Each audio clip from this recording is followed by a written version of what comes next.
Hindi ako expert sa content creation, pero gusto ko lang i-share tong na-realize ko lately.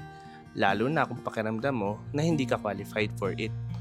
Ang daming beses na iniisip ko, bakit ako magpo-post, wala pa naman ako masyadong alam, and hindi pa naman ako ganun kagaling. Pero, na-realize ko, hindi pala kailangan maging expert para lang makapagbigay ng impact. Hindi natin kailangan umasa sa sarili nating lakas. Kasi kahit sa simpleng content, kapag may faith ka kay Lord, gagamitin at gagamitin niya yan. Naalala ko nga si Esteban sa Bible.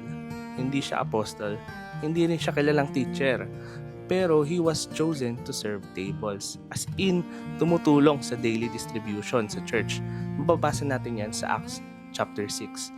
Pero dahil punong-puno siya ng pananampalataya at power mula sa Holy Spirit, ginamit siya ni Lord to powerfully preach the truth hanggang sa maging unang martir siya for the gospel. Kaya kung may pinapagawa ang Lord sa'yo, kahit maliit lang sa tingin mo, just say yes. Hindi natin kayang mag-isa, pero kaya niya. Let's just be faithful and let the Holy Spirit empower the work. And that's all for this video, and kung may natutunan kayo or may na-realize din kayo, please like, share, and follow na rin. Thank you so much and God bless!